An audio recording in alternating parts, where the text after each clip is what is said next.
Hi, I'm Brad Hurlock of the Garage Grit podcast, and I'm here with Renan Souza of BR Auto Repair and Collision out of Roswell, Georgia. And we're going to be talking today about his shop and his story. And this is all part of our origin and impact series. And so let's talk about his origin and his impact and how that actually might be applicable to you. So let's jump right in. Renan, good to meet you and good to see you. Thank you for joining us. Good to meet you too. Thank you for inviting me for this interview.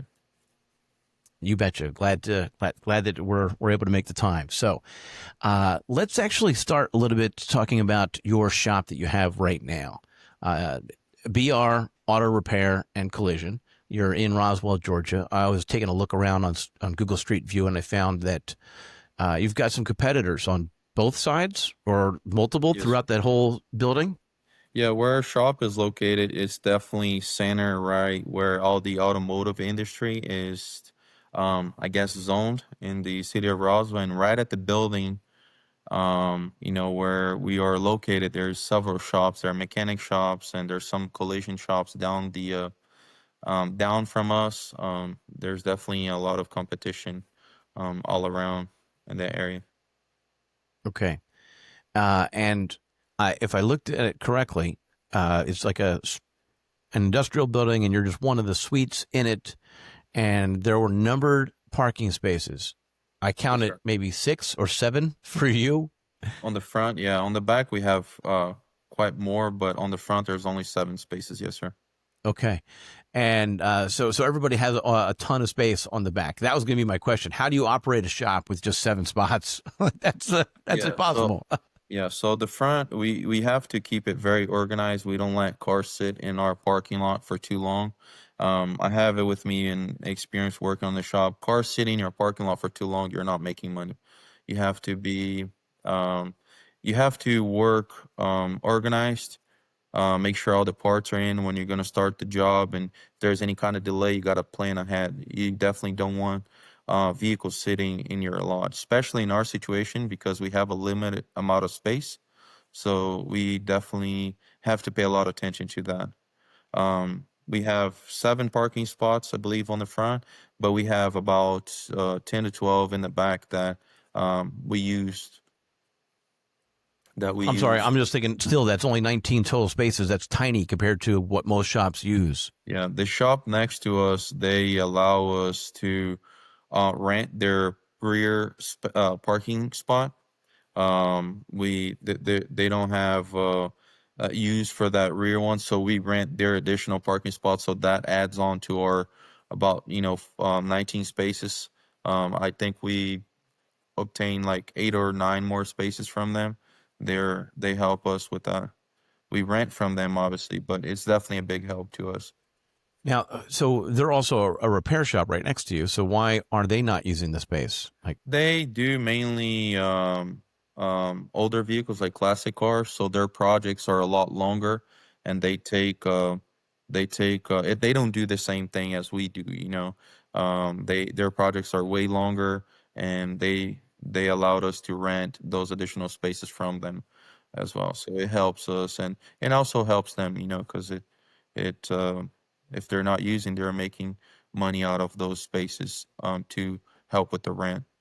right, right. And that's on the one side. Is that uh, which shop is what's the name of the shop that is the Checkered ca- flag, checkered? checkered Okay. automotive flag. All right. That's what I thought. And then on the other side, you have some other repair shops type setups. Are they brand specific? Are The they other guy manufacturer next specific? to us, he mainly focused on Land Rovers, like European vehicles. That's all he does.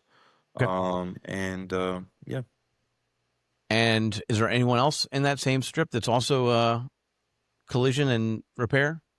mechanic and collision. No, we're the only ones that do both. There's other collision centers down the street, but they mainly work with dealerships. They repair cars so that dealers can resell them, but we don't focus on that. Got it. Got it. Well, there's also a lot of dealers that are a golf shot away from you as well, right? So you've got like 3 or 4 that are right there. Yeah, right across the street from us, there's Honda, Toyota, and Mazda. Carl Black, which is the GM dealership right down the street. Um, So yeah, there's definitely a lot of competition there. Well, and I feel like I mean, dealer alternative is a very common marketing phrase in this space. And so, but I feel like that's actually something that could really resonate with your community because of dealer alternative right there, right? They're right on top of each other. Um, do you actually go to market with that? Do you actually try to explain to people that you are their alternative, or what's your approach? No, what I focus on is I focus on what we do. Any customer that comes in, they're looking for, if they're in my shop, they're looking for an alternative, right? If they, in some point in time, they were at a different repair shop. So if they show up in my door, I make sure that my team will listen to them carefully, and tell them exactly what needs to be done so that we gain their trust. We're not like they're trying to point fingers. Oh, come here, we're cheaper than that. No, we do our part, we do our job, we make sure that we deliver quality work, and if they're happy with it and they want to come back, that's great. I'm not the type of person that are there trying to compete with dealerships. Say, oh, come here, we're cheaper. No, what we're trying to focus on is quality and customer service, quality and customer service, and that's how we get to keep our customers from for a long time, and get others to come in, especially from um word of mouth. It's That's what we focus on. Perfect. Perfect. All right, good. Um, that makes complete sense. What I'm really thinking is, how do you make sure that your team? I imagine that you speak at your shop, and boom, whatever you said just automatically happens exactly how you envisioned it, and all of your employees are doing exactly what you're asking. No, of course not. Right. So, what have you done to make sure that your team, when they greet a new person, what steps have you taken to make sure that that greeting matches the sentiment that you just talked about, the customer service, the approach, the making sure that they're happy, and cared for and well listened to? um Bottom line is, to anybody that comes in that are new, or even someone that is working with us for a long time, is to make sure that everybody is respectful and honest. We don't know everything, and there's something new to learn every day. I'm the owner of the shop, and I'm always trying to learn something new. So, with that being said, if a problem appears, if anything new comes up, the team needs to get together and say, look, we got a different situation here. What should we do? Or I'm having this type of problem. How should we approach? How should we solve this issue together? Not just, oh, you have to do this and that, no matter who it is. No, we have to understand the customer side. We have to understand the employee side. But at the end of the day, we have to make it right. We have to do the correct thing, and we got to deliver a quality job.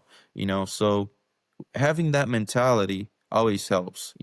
If something goes wrong, or if you're not sure about something, stop, ask. Let's research what's the best solution, and work as a team, not just you do your thing and that's it. Now, but how did you build that culture, that mindset with your employees? That's really How what I'm did I kind of build curious it? about. Yes. Is Um, it all the interview process? You just got to pick the right people from the beginning? oh Or yeah. is it here's the customer service training plan program? You start out with the Dale Carnegie book, How to Win Friends and Influence People. Like, what did you Okay. do? That this like, if you we have tried that in the past, where you write exactly where procedures you have to follow. It doesn't work. You have to work next to them, especially when they're new, or like they're new to your team. You have to work next to them, or have someone work next to them, and make sure they feel like they are part of the family, and they're not just a employee, they're part of the family. And that any problem that they have, any questions that they have, they're welcome to bring it up. Obviously, you're not going to sit there and be doing the job for them, but you're giving them all the knowledge, that sharing all the knowledge that we have from experience in the past, allowing them to have the proper tools and equipments, to softwares and equipments, to help them find a solution, to any problem that may appear. Because unfortunately, in the automotive industry, at least in my opinion, um, and way back in the day, I have worked in other places that are not automotive related, but when I was little, like at a fast food place, you go into a fast food, you order number two, you just say no pickles, no this, no that, and they take it out and put a French fries and ask what size of drink you want, and that's it. In the automotive industry, it's not as simple as that. You have different situations, you have different problems, so you got to be humble and willing to learn every day with different problems. And you got to make sure that your employees they feel comfortable to tell you any issues or questions they have, and you be willing to help them, not just turn your back and let them do whatever they feel like it's right to do. You got to be on Yeah. top of them. Yeah. Does So that your make training sense? approach is in the beginning, they're shadowing you, but before the training is over, you're shadowing them, and you Correct. continue to shadow them less and less, right? It's that phase out type Yeah. scenario. And all along, you're making sure that they're aware that you're available when because it will happen when Yeah. they have a question. Like they're Yeah, it part happens of every that. day. We Okay. got to be available. Yep. Now, the body shop world versus the repair world, in my mind, are rather different. Now, there's some overlaps, right? Like depending on what type of crash, you're going to need to do some mechanical work to get it, to get it right anyway. But tell me about. Well, let's start out by asking what percentage of your shop is body versus repair I would versus mechanical.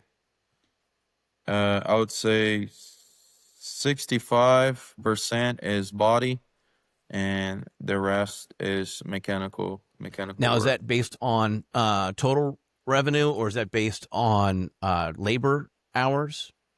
Total revenue, that's Okay. usually how I see it. Okay. That's fine. I was just wondering because I imagine that, the cost of a bumper or doing ADAS is terribly expensive, right? So it can actually kind of inflate that's why I was asking like, I was trying to get a gauge for, Yeah.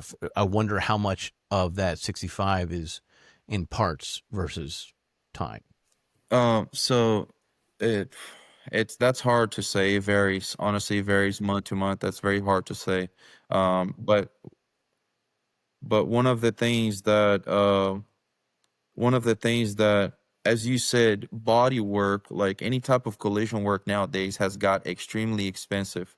Parts like increase like so much. Paint supplies is ridiculous expensive nowadays.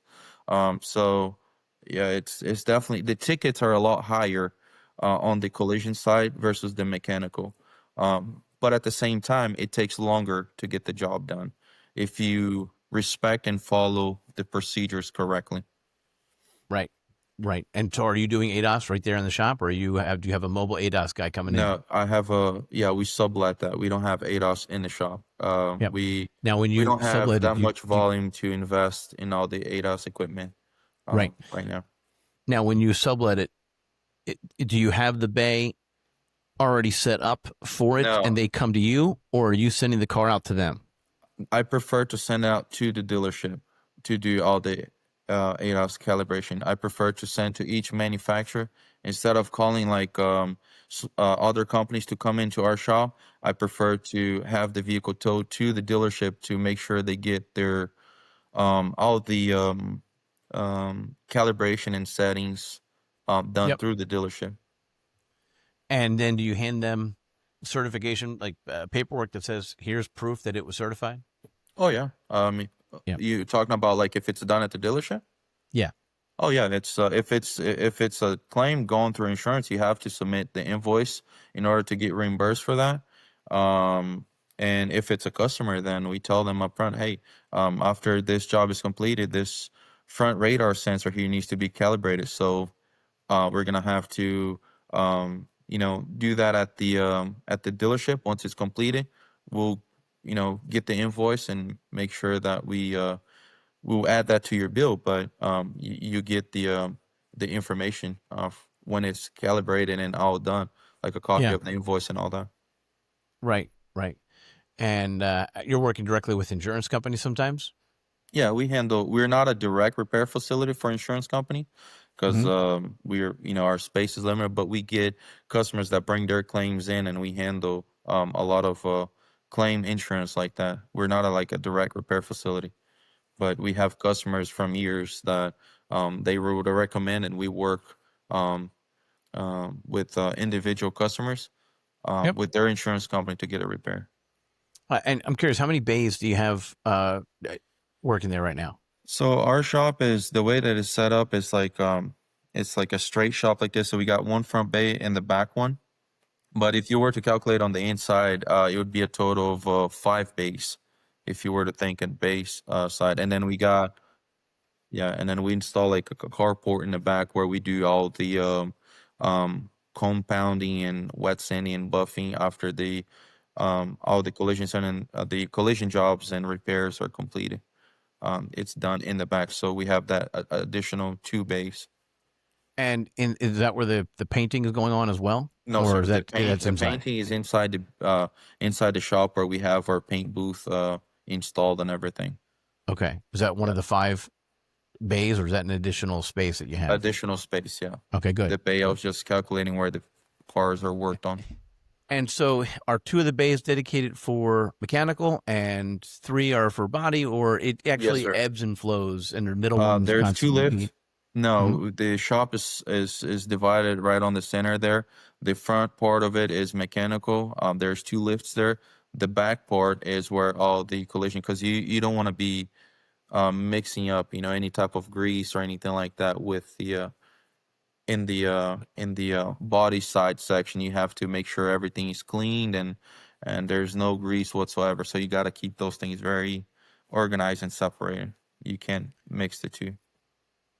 Now, what is the advantage of having both body and repair in the same shop?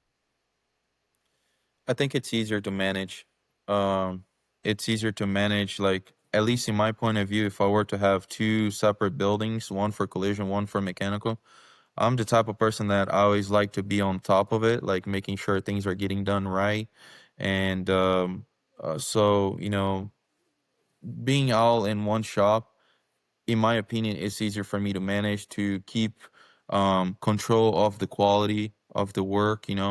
Um, that's just what I prefer. Other people may have a different opinion, but this is my point of view. But it's very the technicians are very different. The skill Yes. set and maybe even the personality type or the training, definitely.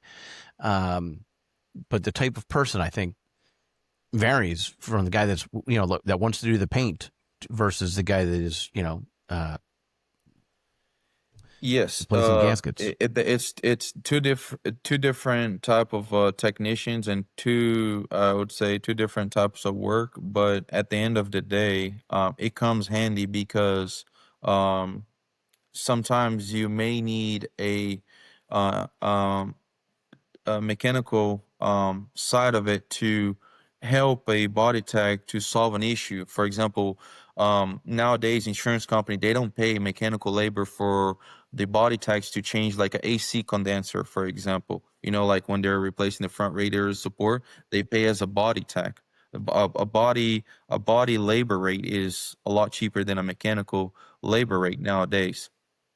So the body tech is changing the AC condenser, and if they have any questions, especially with the new system now, a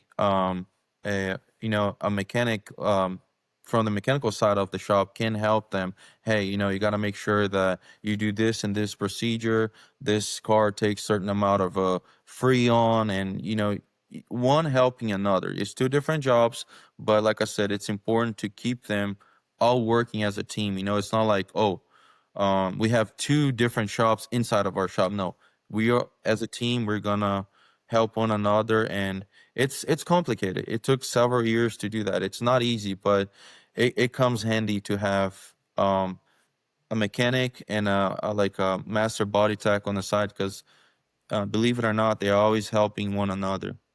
Interesting. That is interesting. So now I've got like 4 different questions attached to that, and the first one is, you said it takes a long time. You started your shop in 2019. Yes, that's correct. Right after I Okay, graduated from college. so you graduated from college. You started the shop. COVID happened, so Yeah. the timing's fun. Did that actually slow your initial launch at all?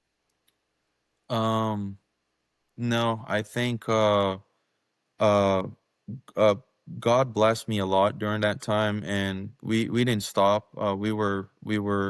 It definitely slowed down a little bit, but we had jobs like throughout COVID, and we kept working, just doing our best, and we continued to do it, and it was okay for us during COVID. If anything, at the very end, we were actually very busy at that time, the Good. very end of COVID. Good. Okay, and then the other question I wanted to ask was, about that team relationship and the overlap. And I'm thinking about tracking the dollars into a repair to make sure that you are profitable on each repair. I'm just thinking about how you even said about how the body tech is doing the potential the AC install, but they're leveraging a resource from the mechanic side, right? Are you trying to track how much time is pulled away? Like when you're like internally, not necessarily for even maybe not even for billing purposes, but just trying to understand the cost of you to do a particular job, right? If it's one person that's doing the job as opposed to a team, it's almost easier to track. So I'm just wondering, do you have any mechanisms to try to understand how much it's actually costing you for each repair?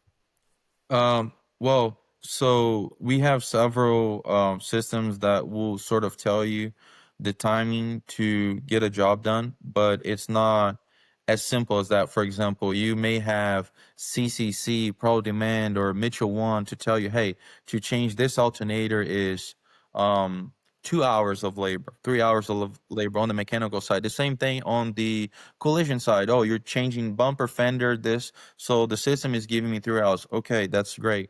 However, there's things to consider there. And for example, you get a car that is severely rusted, right? You're gonna change a catalytic converter on that car. It's not gonna take the same time as Pro Demand is telling you. You know, you got to put those things in consideration. The same thing on the collision side. You get a vehicle that was smashed on the front, for example, like all the bolts on the fender are like smashed in. It's not going to be the same time as taking the fender. So me and the managers in each department needs to pay close attention to that, because um although at the end of the month you got to make sure that you're making more money than spending, if you know what I mean, to keep your shop open. But at the same time, you're being fair with your technicians. You don't want to be there, hey, on the system says 2 hours, why you're not done, but you gotta look on their side too. There's circumstances, so you gotta try to pay attention to those things, because you gotta make sure that they're just not wasting time. You're paying them and they're just wasting time. But at the same time, you got to make sure that if a job is taking longer, find out what the reason is for, and and be on top of that. It helps. The point is to improve every month. Hey, what could we do better next month so this problem that occurred this month doesn't happen again? Right. So those are the things that you want to pay attention to. Right. That makes sense. You mentioned having a manager. Do you have a body shop manager as well as a mechanical manager? That's correct. Okay. And those are different from the service advisors. Yes. Correct. Okay. And are those managers also turning wrenches or doing body work, or are No, they sir. just managing? Just managing. Okay. All right. Making sure that the everything's running smoothly. Good. Okay. All right. So I'm curious, how did we? The question is, how did we get here? And so why don't we dial the clock back a little bit and talk a little bit about how you started in this industry and where your roots are there.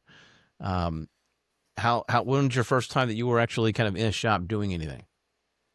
So my father actually, he was a mechanic at a different shop back in 2000. He started in 2000, the end of 2006 to 2007. He started doing a little work, gaining experience, and he started taking jobs to do on his own. Like at the house, or gaining a little customers. And after that, he opened his own one bay shop. That's that was in 2009. back in 2009. I was still going to high school, and I started helping him. When he was doing the job at the house or doing mobile work, I would go and help him. So I started gaining experience, a lot of experience, and then I would invest my time in, hey, how do I properly diagnose this, or just instead of just watching how to change a part, how do I diagnose this problem? Why did this happen, And I started learning more and more along with him. And then he opened his shop, and at the time, like I said, I was still going to high school. If the rule was, like I said before, if I wasn't studying or playing sports, I was working. And so the goal was always, after I graduated from college, I went to college. I majored in mechanical engineering in hopes that I would learn, more and more about it, or the concepts at least, and help me. I would And open did my it? own shop, and that's how everything started. And But after I graduated did your from college college, degree help you? Has your college degree helped you with your shop? my college degree helped me not didn't help me on how to work on cars, like to Hmm. diagnose, but it certainly helped me on how to approach problems and solve problems when you encounter one. Okay. That's what college mainly helped me with. I never worked as an engineer in my life, although I have a mechanical engineering degree. My experience and since I was like 14, 15 years old has always been working on cars, and I decided to continue with that. So Nice. the answer to your question is college helped me um, work organized, plan my stuff, and be able to find solution to a problem. I think Okay. that's what it really helped me with. Now, uh, BR, did does your shop? You started it in 2019. You didn't take over your dad's shop.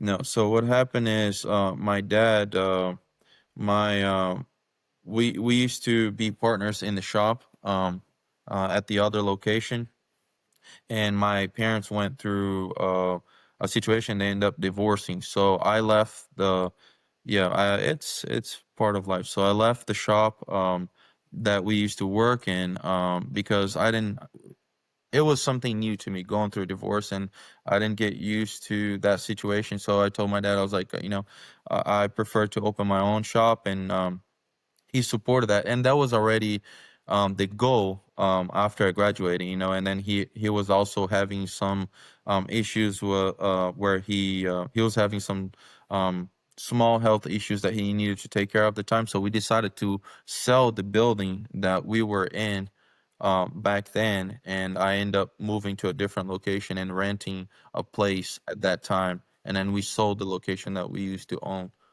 So is for he retired now? yes, he took care of his problem. Now what he's looking to do, I because he doesn't want to just sit at home. My dad is not. He's still young. He wants to get back and into the buying and selling vehicles to keep himself occupied, and also to be able to work and continue active. So he's looking to get back into the automotive business, but more like into the buying and selling side Okay. of the business. Okay. We wish him luck with that, and at Yes, least sir. he'll be connected to the space in some level, right? So that'll be Yes, nice. sir. All right. Well, good. All right. So you were working as a teenager. It was either soccer, studying, or work. And uh,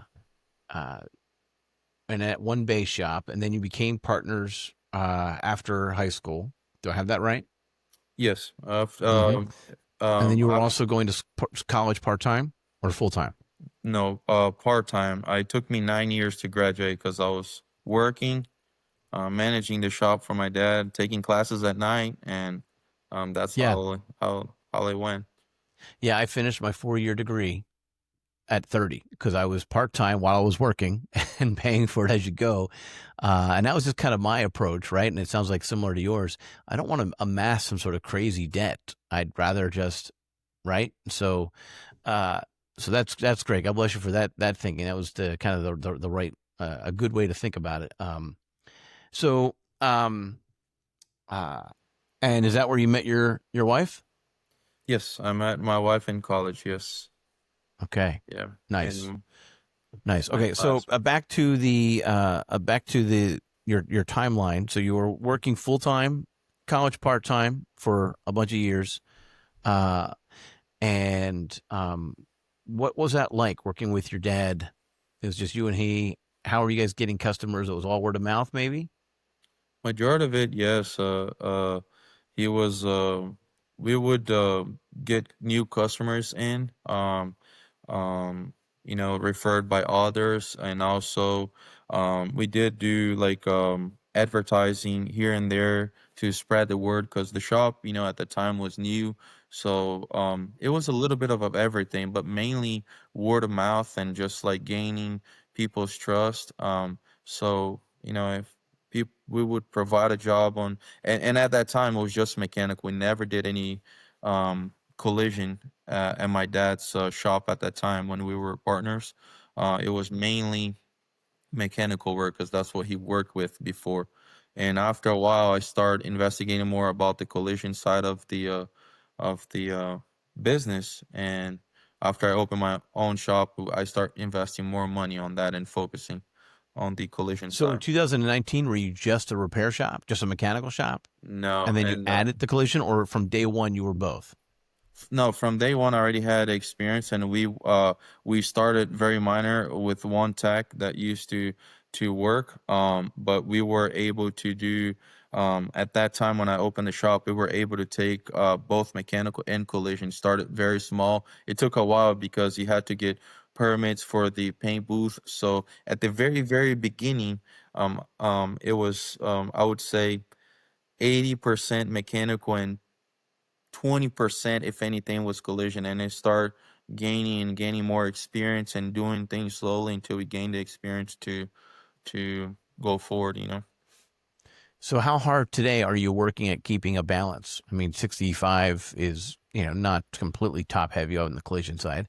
Um, so how hard do you work to make sure that you have a good flow of mechanical customers as well as body shop?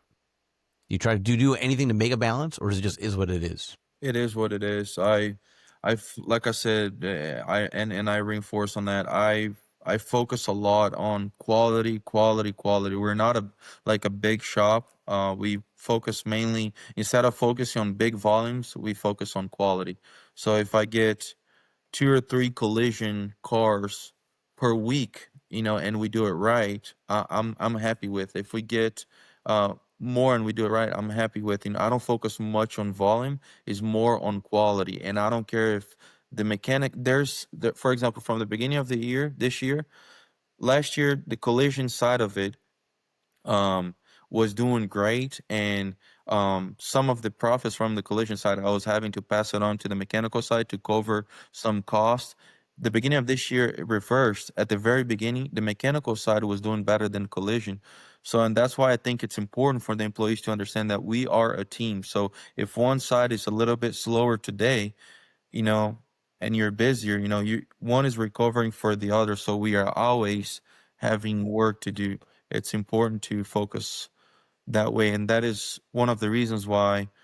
When you ask me the question, what's the benefit of having one, everything in one shop? It's easier to manage like that, and it's in my opinion, it's much easier, and it's better to keep quality, like a quality, high, doing So that what way. challenges have happened as a result of having both?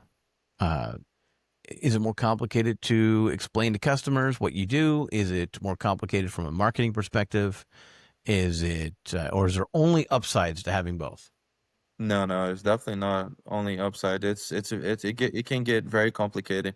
Um, but it's just like I said, dealing with one problem at a time, being transparent and honest up front with everything. I think it's the easiest way Sure, sure. to But give me an example of one of the challenges that exist because you're trying to do both.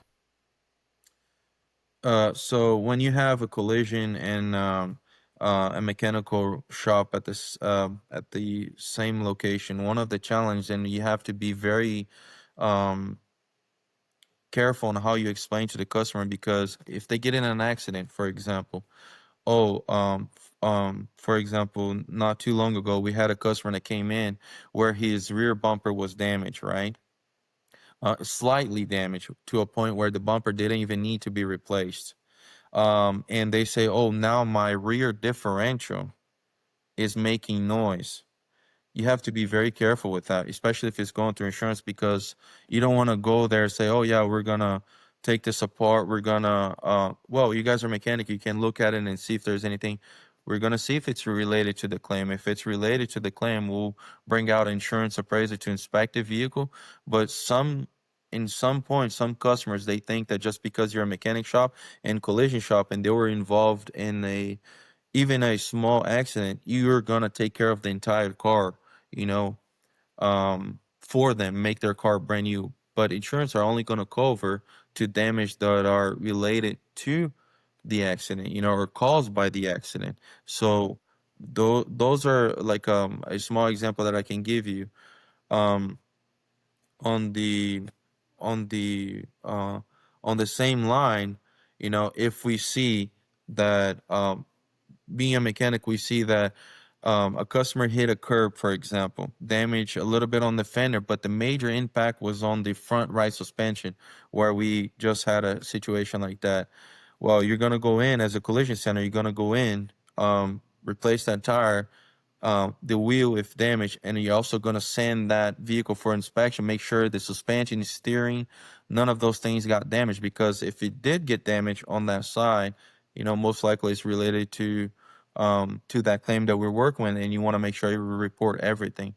So it can get complicated on that sense. You know what I'm saying? What I'm trying to Yeah. explain. Yes. Well, pitching it to the insurance company and pitching it to the customer as well. It's to kind Yeah. of see where that challenge lays. The do insurance companies like you? I mean, not you, not specifically you, but like your style of. Do they like when there's a mechanic side underneath the same roof? Um, Majority of them we have the appraisers that come in. We try to have a good relationship and with them and explain to them exactly what we need. And we have no issues. And I think on the insurance side, it's actually better for them anything that we can do inside the shop, because they don't have to pay more. For example, if we had to send a vehicle out tow to get the suspension work done, or to get some mechanical work done at a different shop, they're gonna pay additional fees like towing there and back, um, markup on the total invoice. So I think in that point of view, it's better for them for the insurance. But I feel like insurance nowadays they don't like any shop. They want to try to save as much as they can, but as long as you're reasonable and tell them exactly what you need, it's pretty straightforward. Okay. All right. All right. Well, good. So you knew that you wanted to start a shop, and you were gonna you knew that that was kind of the plan. You explained it to your dad that, hey, this is what I'm about to do. Um, what kind? I mean, you had money saved up. How did you invest in opening, and how did you pick this location? Like, to walk me through the specifics of that 6 month period, 1 year So period. I'm sorry. Walk me through the specifics of that 6 months or 1 year period. How long did it take, So and what was involved? after I paid all my college Mm-hmm. tuitions and all that, I was left with about $13,000 in the account, and I still, at that time, um, after my parents got divorced, I was helping, my mom at the house, paying for items. So money was definitely um, I had a little bit of money, but not a lot to, I guess, make too many mistakes. I had to start very small, and yes, aim it right and get everything and take um step by step, and be very careful, with the situation. So the reason why I decided to pick that location, honestly, there was another shop there that I knew the guy that was renting was closing doors, and so he gave me the opportunity to take over um, the lease there to start it. And I spoke with the owner of the building at that time. I gave him the deposit, more money out of what I had saved up, and I was buying parts by parts. If I needed to repair a car, I would pay, part by part at that time.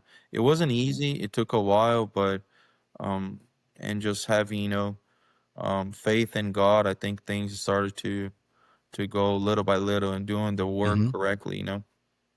Now, were you originally at a different location? No, so my dad and I used to have the other shop also up north in Roswell. And when I opened this shop up, he was getting ready to sell that property. So Okay. And where was that what road was that property on? it was on Alpharetta Highway. It Got it. was almost the borderline with Roswell and Alpharetta area. Okay. Okay. How far north is that? No, I don't. I would say about 5 miles, six Pretty miles. close. Yeah. Yeah. Okay. All right. So you're still to some are you still pulling from the same customer base? I imagine there's some overlap. No. No. I never aim. No, I never aim. Obviously, when I opened my shop, my goal was to start my own and not take away customer from the existing shop, but to gain new ones. But at the same time, when you're part of a mechanic shop, it's just like a haircut salon. When you go get a haircut, you have someone that you prefer in there. So when you're taking your car to a mechanic shop, you have someone there that you trust. So when I left my dad's shop and opened my own, some customers from that shop wanted to be serviced by me at the other shop. So it started, but it at the end of the day, after my dad sold the other shop, the other location, um customers decided to merge to the shop or go somewhere else, but that's how everything started. Right. Right. Okay. Got it. Okay. All right. Yeah, and I like the bootstrap approach that you had to start the shop. I mean, that's not an easy thing to do, but it's one step at a time. Yeah, And it was that's great. I appreciate it. yeah, at the very beginning was not easy at all. I would stay like when I first got that shop, I like my stuff very clean and organized. And when I moved into that location, it almost felt like it was garbage everywhere. Literally spent like 3, almost 4 days just pressure washing the work area just to get it clean, to a condition that I could start working. And I set up at that time the two lifts up front.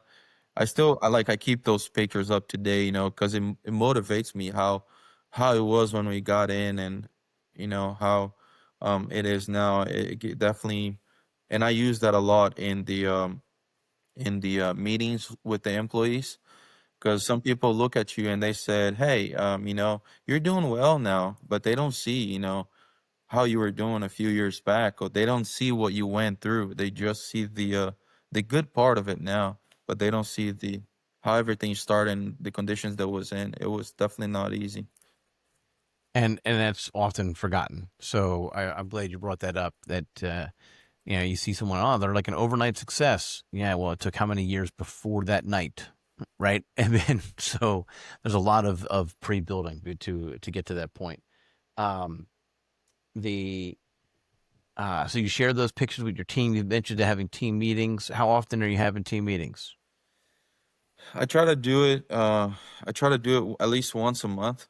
And I try to go over details of what I see, point out the good things that I see on each individual employees throughout the month, but also um, to point out things that I see that is wrong, where we can improve. So we try to do at least once a month. It's not every month that we get to do it, unfortunately, but we have to I guess try to get that done more often, because it certainly helps. Like meetings, and make sure that everybody's on the same page. It helps a lot. But Well, why not do it weekly? because Depending on the work schedule, I try to find a time. Recently, I decided not to no longer open the shop on Saturdays. And the reason being is because I want to use the Saturday morning, if possible, just for us to go to the shop and do meetings because everybody is cooled off, is focused on what we're going to talk about. Because the worst thing you want to do is schedule a meeting where one person is in the middle of a job, or you have to accommodate everybody. So my idea was to do like on select one Saturday morning for each month and go over several details, and that's what we're gonna aim for from now on. Okay. All right. Interesting. So how do they feel about working one Saturday a month? And it's actually just a half day, probably. Yeah, no, it's just gonna be for the meeting purpose. They, I mean, they No pushback? some people say, what if we have, we make a plan with the family? We have to accommodate everybody, but at the end of the day, we got to make sure that we sit down and discuss business decisions, plans, where we can improve, where we're doing good, where we're not doing good. So, unfortunately, we have to take the time for that. Um, You do. It's important. But you allow for some exceptions on family type yes. type. Yeah. Yes, in my shop, family comes first. If there's a situation, and I tell them all the time, work is great, money is great, but your kids, your family, they always come first. If there's a situation, you need to take care of your family first. Yeah. Yeah. I often wonder how often you hear those types of sentiments from a large company employer as opposed to a small company employer. In my opinion, or my experience, it's across America. You've got small employers having that approach, that attitude with their employees. I mean, of course, there's exceptions, but it feels like there's a lot more of the small employer with that family mindset than there is in the large corporation world. Yeah, plus there's circumstances too, like today like I explained to you, I have two kids. And just like this morning, we had to start this meeting a few minutes late because, you know, um, I had to take care of the kids in the morning. So there are circumstances. What you cannot allow in any kind of business is to for people to keep using that as an excuse just to miss work. Which luckily I don't have that problem in my job. But if circumstances pops up, families comes first. Whether they're sick or we had a little girl like um that end up falling and breaking his arm, and at that time I was out of the country. The manager, I said, stop whatever they're doing. He needs to take care of his daughter first. And I prioritize that. Some people may think differently, but after I had my kids, my mind changed. Before I used to stay Doesn't at it the though? shop. Huh? Yeah, it does. It Yeah, does. After you have before your I own would kids, it stay at the does. very beginning, I would stay at the shop until 9, 10, 10:30, even later, solving a problem. Today, when it's time to go home and enjoy my kids, I'll do that. Whatever I didn't get finished today, I'll try to do it tomorrow. And the same thing I want for my employees. I don't want them coming in late every day, just coming in late for no reason. But at the same time, I want to make sure when it's time to go home, close your toolbox and go home, and you get whatever you didn't get done today, you get done tomorrow. But go be with your family, go be with your kids, go be with your wife, because I think it's important. It is important, and that's a perfect place to stop. We are. It's starting to become a common theme. We're working to provide for our family, right? We're not doing it the other way around. That the it's family is the reason, right? So that's great. So, all right. So that's a perfect place to stop. Thank you for the time today on this recording, and thank you for being a part of the Origin Impact series of the Garage Grit podcast. And so, for those who are just starting to tune in, we have a Facebook group called the Garage Grit Podcast Facebook group. And the concept that we're trying to build there is once a month when we have our panel discussions, we want you to jump in and chime in on some of those discussions after the panel has happened. If you have a thought during the panel while you're listening to one of the panel podcasts, and you say, "Hey, that's wrong," or "Hey, I have a different opinion," I encourage you to go out to the podcast, the Facebook page, and actually post that and talk about it. We're not trying to argue with each other. We're just trying to share each other's experiences. And the goal of this project, of the Garage Grit podcast project, is to help as many shops as possible. And so by sharing your experiences, as we did today with Renan, we're hopefully helping you along your journey as well. And so, if this is the first time you've tuned into this particular podcast, start liking and subscribing to either on YouTube or Spotify or Apple Podcasts. Make sure that you're getting each one of these new podcasts that are coming out. I believe earlier today we dropped the panel that was recorded just last week, and it was about work-life balance, trying to balance the two. And so check that out, listen. And also on Tuesdays, we're making a habit of going live inside that Facebook group where we're talking about those panel discussions. And so stay tuned for that as well. Renan, thank you for being here. We appreciate you and your time.